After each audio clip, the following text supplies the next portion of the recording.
Hey everybody, today I'm at the Concord Mall in Wilmington, Delaware. A very beautiful mall, but unfortunately it seems to be well on its way to becoming yet another dead mall.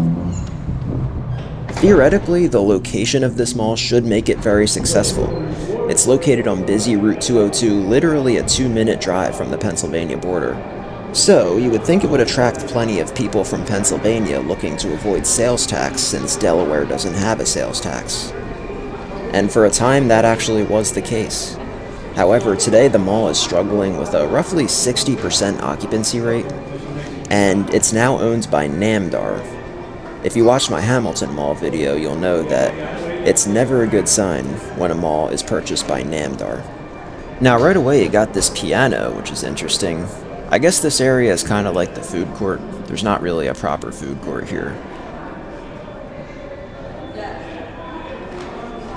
And this mall still has an old-fashioned looking Boscov's with the old logo, and on the inside you've got the mirrored ceilings and the chandeliers, which is awesome. I never really see that much anymore.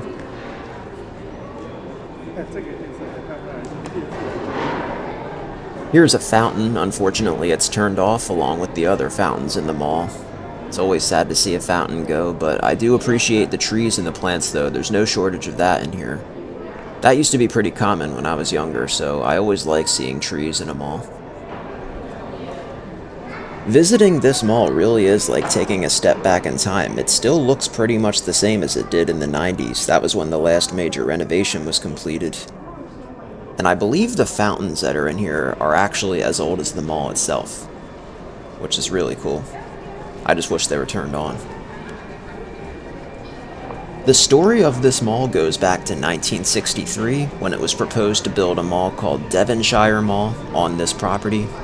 It was slated to open in the summer of 1964. The developers never decided whether it would be an indoor or an outdoor mall, but the plans were eventually scrapped. However, in April of 1965, Allied Stores announced that they would be building a 120,000 square foot Almart discount department store on this property. That store opened on March 17, 1966. Then, in March of 1968, the Rubenstein Company announced that they would be building an enclosed mall connecting to the existing Almart store. The mall was designed by the Philadelphia-based architectural firm Eventosh and Friedman, and was originally to contain 29 stores and cover 157,000 square feet. The construction was expected to cost $950,000. The mall was to be climate controlled and include decorative fountains, planters, and seating areas. Later in 1968, it was also announced that a Pathmark grocery store and a movie theater would be opening in a strip next to the mall. The mall officially opened on March 11, 1969. There were 25 stores on opening day, including Thrift Drug and Woolworths. The movie theater opened on February 11, 1970. It was part of the Budco chain and featured 850 rocking chair seats. In November of 1970, a 3-story, 60,000 square foot office building opened up, which would eventually connect to the mall via a side corridor. In 1972, a major expansion saw the mall double in size with a new wing featuring 35 inline stores, anchored by a 2-story Pomeroy's department store. Some of the stores in the new wing included Walden Books, GNC, Radio Shack, Spencer's, and Friendly's. By 1974, Concord Mall had 70 shops and restaurants. It attracted many shoppers from Pennsylvania not only because of the lack of a sales tax, but also because of the lack of blue laws. At the time, Pennsylvania had blue laws that prevented many businesses from being open on Sundays. So, since people couldn't go shopping on Sundays in Pennsylvania, they came to Delaware instead.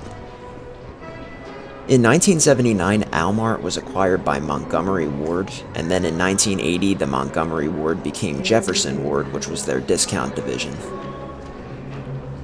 In 1982, it was announced that Strawbridge & Clothier would open a store at Concord Mall, taking up what used to be the mall's main center entrance. That opened on August 11th, 1983, and it's what we're looking at right now. That eventually became Macy's, of course. What's really cool about this store is that it has this big Strawbridge and Clothier seal of confidence in front of the entrance.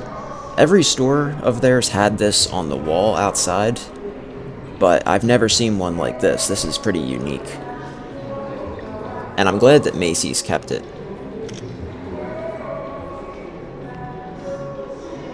In 1984, the Rubenstein Company sold Concord Mall to JMB Realty for $31.6 million. The Jefferson Ward store was sold to Bradley's in 1985 and was converted to Bradley's in 1986.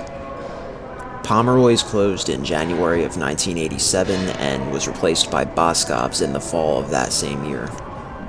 Also in 1987, JMB began to seriously consider expanding the mall in order to fend off competition and to keep up with the times.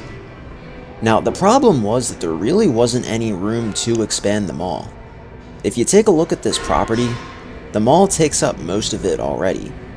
The front side is less than 400 feet from Route 202, and the back side is only about 200 feet from the edge of the property and the houses behind the mall. A lot of malls have a huge parking lot, much bigger than they actually need, but that's really not the case here. Well, I guess it is kind of bigger than they actually need now, just because of how much the mall is struggling, but in 1987, it was a relatively small parking lot for a mall. So, instead of expanding the mall outward, the owners decided to add a second floor. But then in 1988, they changed their minds and said they weren't going to add a second floor, and they would just renovate the inside of the mall, with hopes of having work done by Christmas of 1989. But then in 1989, they changed their minds again and said that they wanted to add the second floor after all. They also announced plans to add 2 new anchors and 4 parking garages. JMB believed that a major expansion would be the only way to prevent the construction of a new rival mall nearby.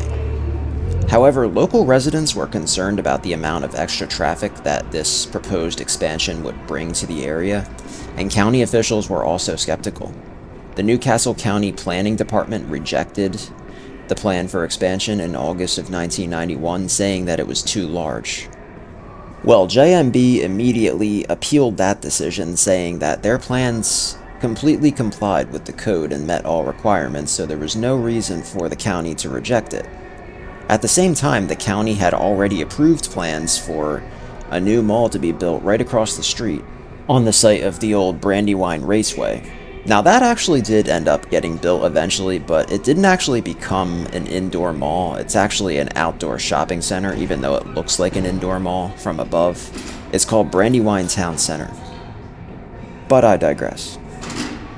Expansion plans were put to rest after they were rejected by the county for the 5th time.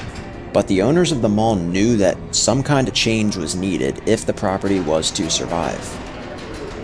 One thing that actually did happen in 1992, Sears relocated to Concord Mall from its downtown Wilmington location, building a new store on the site of the demolished Bradley's, which had closed in 1988.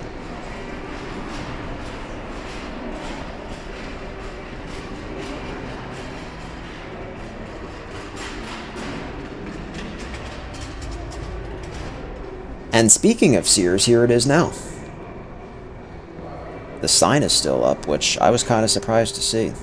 I had to take a picture because I don't think I've seen a closed Sears with the sign still up. In fact, I don't think I've seen a Sears sign in person at all since all the ones near me closed about 5 years ago at least. And not only is the sign still up, you can actually still see inside the store, which is really cool. Looks pretty well maintained.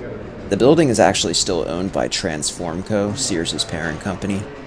And my understanding is that whenever you see a Sears with a sign still up, that means it is in fact owned by Transformco.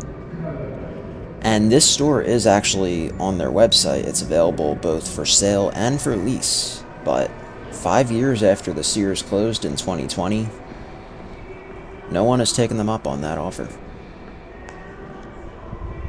In 1994, after the expansion plans had fallen through, JMB announced that they would be doing a $10 million renovation on the mall, which would be completed by Christmas of 1994.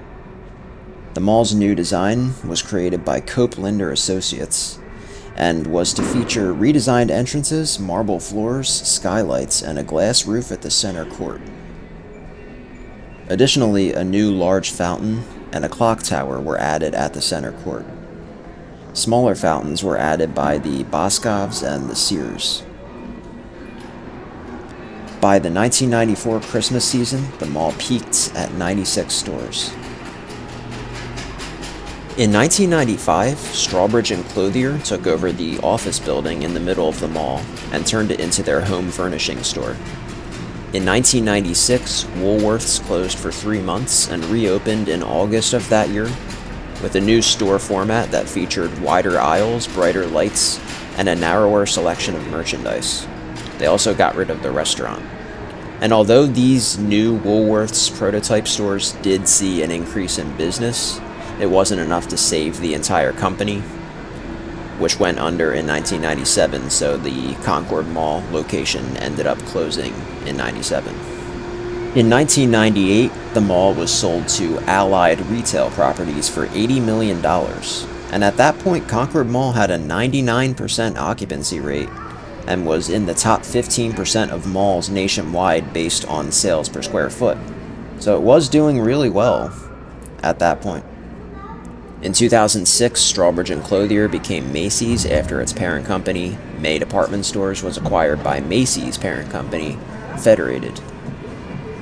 Concord Mall has been on the decline since about 2020. It was facing foreclosure in January of 2020, and that was when Allied sold it to Namdar, the current owners. And at that point, the mall had a roughly 70% occupancy rate. Then in February of 2020, it was announced that Sears would be closing, which they did in April of 2020. That was also the last Sears in Delaware. Obviously, losing an anchor store is never a good thing for a mall, especially when you only had 3 to begin with. Then, right after that, the pandemic hit, which obviously made things even worse. The occupancy rate went down to 60% during the pandemic, but by 2022, the mall was rebounding somewhat. The occupancy rate reached 80% in 2022. But sadly, the mall does seem to be struggling once again. Like I said at the beginning of the video, by my count, the occupancy rate is roughly 60% now. And as you've surely seen throughout the video, there are a lot of vacant stores here. There's also not too much of a crowd, considering that I was here on a Saturday afternoon.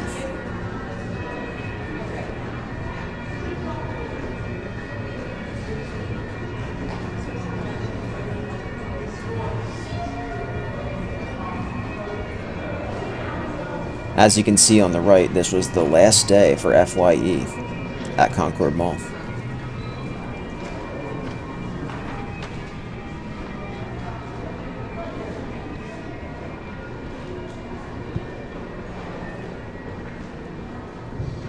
This here is Chick-fil-A, which is closed temporarily right now for renovations, but it will be reopening.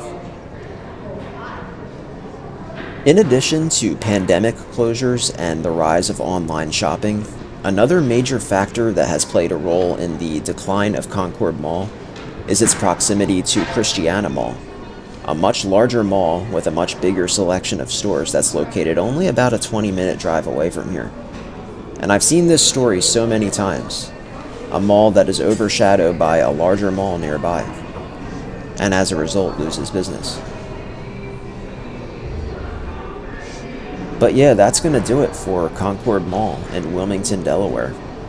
It's not quite a dead mall yet, but it is getting pretty close to being one, I think. Anyway, thanks for watching the video. I hope you enjoyed it, and I'll see you again soon. Take care, everyone.